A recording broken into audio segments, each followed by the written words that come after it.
Hey everyone, today I'm breaking down the complex and gripping situation unfolding in the Middle East. First off, let's talk about the latest events. On October 6, 2024, Israel launched a series of airstrikes on Beirut, Lebanon. This was in response to rocket attacks from Hezbollah targeting Haifa. This date marks the one-year anniversary since a surprise attack by Hamas on Israel, igniting a conflict that is now stretched across multiple fronts. Israeli Prime Minister Benjamin Netanyahu has stated that Israel is now engaged in conflicts on 7 different fronts. This includes battles against Iran and its allied groups. The situation is dire, with thousands of Israelis recently gathering in Tel Aviv. They held a vigil to remember those who have lost their lives and to demand the government take action to secure the release of hostages held by Hamas.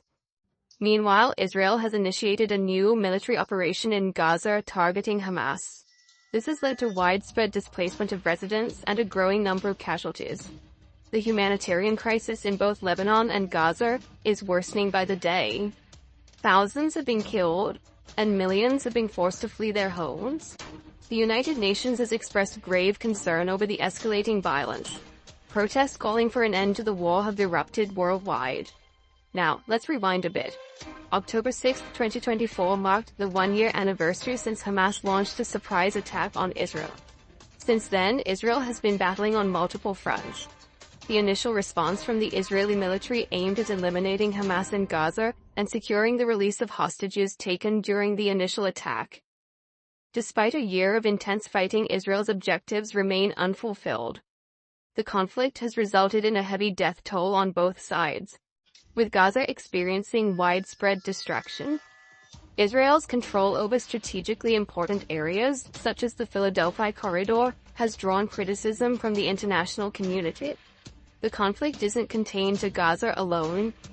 Breaking far too many civilians have suffered, Biden says. As Israel marks 1 year since the 7th of October attacks, we are now hearing from U.S. President Joe Biden, who says far too many civilians have suffered during this year of conflict, 1 year on from the Hamas attacks on the 7th of October. In a statement released by the White House, he speaks of the unspeakable brutality and the beauty of the lives that were stolen that day. Repeating a message he gave to Israel 1 year ago, Biden adds, "You are not alone. Today and every day, I think of the hostages and their families," says Biden, before condemning the vicious surge in anti-Semitism in America. He says he will not stop working to achieve a ceasefire deal in Gaza that brings the hostages home, and says that a diplomatic solution in Lebanon is the only path to lasting peace. The president ends his statement by saying that history will also remember the 7th of October as a dark day for the Palestinian people. Israeli media are considering the implications of Hezbollah rockets hitting the country's third-largest city, Haifa, for the first time in nearly 20 years.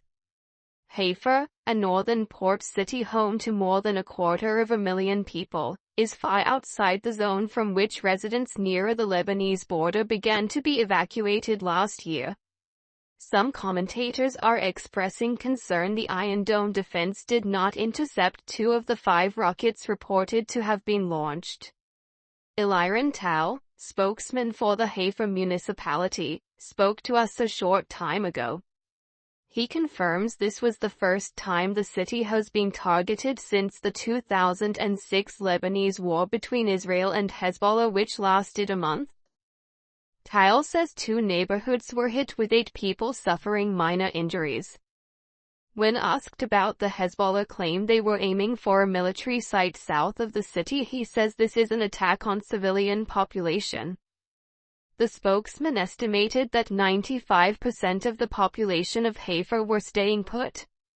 He says, "This is a complex situation, and with missile threats from the north, it is not an easy period of time, but we are strong. We went through a lot of tragedy like this, and I hope the IDF and the leadership will do their best to push the enemy far from the border." That new mission, with the ground invasion into Lebanon, is intensifying, but Hezbollah is fighting and firing back. To the northeast of Haifa, where we are this morning, We've heard the sound of more rockets being intercepted.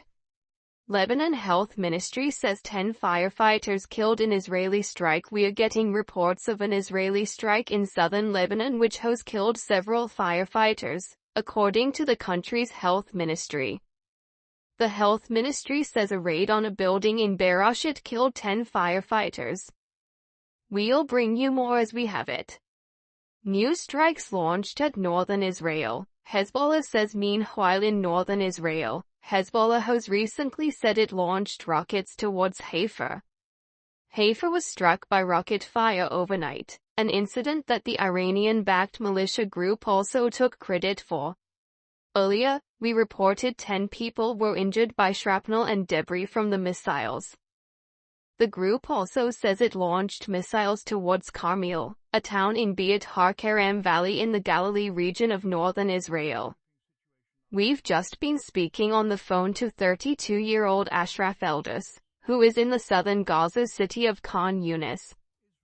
The programmer says he could never have imagined how life has unfolded over the past year.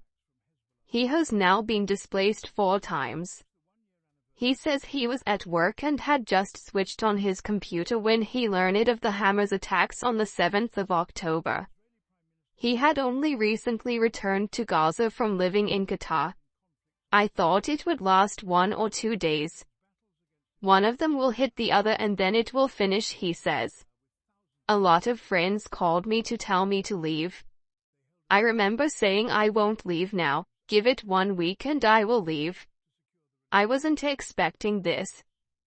That night he was playing Call of Duty at his home in Gaza City when he learned that his relatives had been killed in an Israeli strike nearby. I put on my clothes and I went. I saw all the building was demolished on the ground. I sat there for 30 minutes. I couldn't do anything to help, he recalls. 15 family members were killed in the strike, including 13-year-old Ani, an aspiring gaming YouTuber. He was one of the first Palestinian children to be killed in the war. He was a smart student.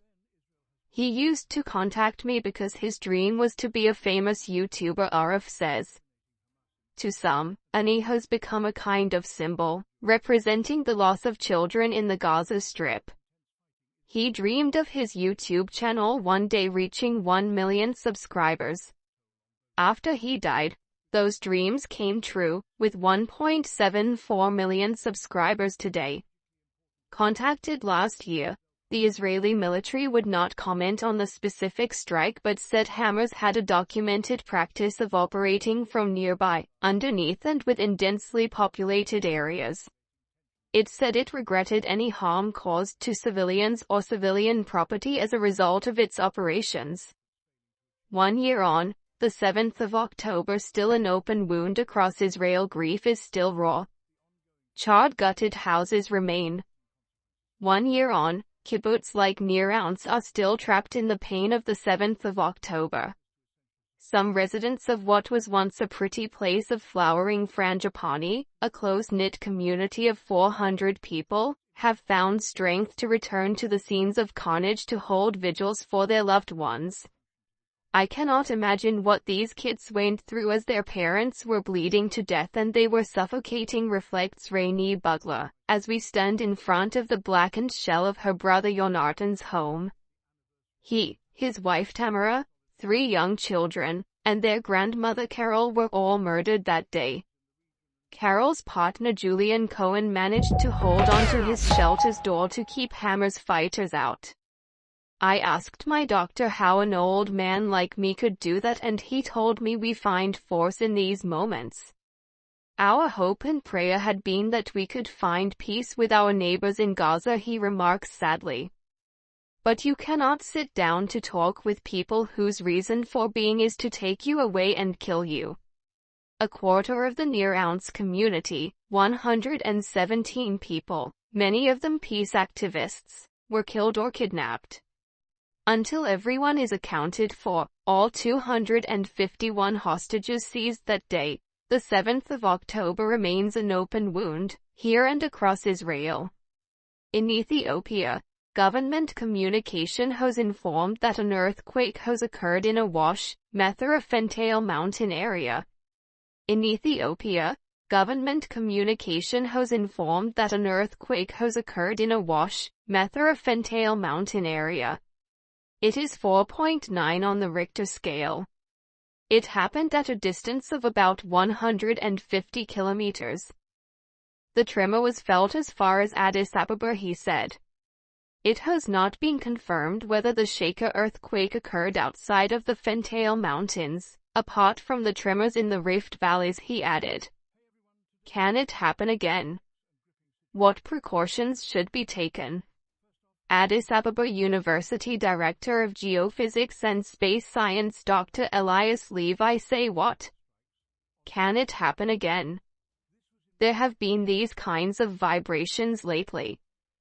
There is no such thing as predicting earthquakes. It is impossible to predict when it will happen, but where it will happen. So it can happen, it can happen. This should always be something that we should be aware of, especially those of us living in Addis Ababa. The Rift Valley and all the people living in the Rift Valley area should be something we should be vigilant about. All I can say at the moment is that if something serious comes, we assume it will not come, but if it does, we are careful about what to do. 1. Because it is difficult to get down and it can be difficult to open the key, especially in the condominium building. Hence colonic area congestion. 2. Get under a table if possible. 3. Do not use the elevator. No one should try to go down the elevator. Don't use that. 4. It is necessary to be careful about this. But we don't think there is anything serious that will bring it to this point. #TPLF The TPLF led by Dr. Debretsion G /Michael said, I have decided that starting today, all the officials under the interim administration who did not participate in the conference will be replaced by officials who participated in the conference. President Reda has resigned from the responsibilities given to him by the TPLF. I am discussing with the federal government how and with whom to replace him, said the TPLF led by Dr. Debretsion G /Michael. It is not clear which part of the federal government he is talking to. There has been no response from the TPLF led by the Deputy Chairman Getachew Reda. In the statement of decision issued by the TPLF led by Dr. Debretsion G /Michael, it announced that the temporary administration cabinets, offices, agencies, commissions and zone administrations have removed the officials who did not participate in the conference and replaced them completely with the members who participated in the conference. Ambassador Taye Azke Selassie was appointed as the president of the federation. The opening ceremony of the 6th House of People's Representatives and the 4th year of the Federation Council is underway. Thus, following the completion of the term of office of President Sahle-Work Zewde, it was stated that Ambassador Taye Azke Selassie was appointed as the president of the Federation. Ambassador Taye served as Minister of Foreign Affairs prior to his appointment as president of the Federation.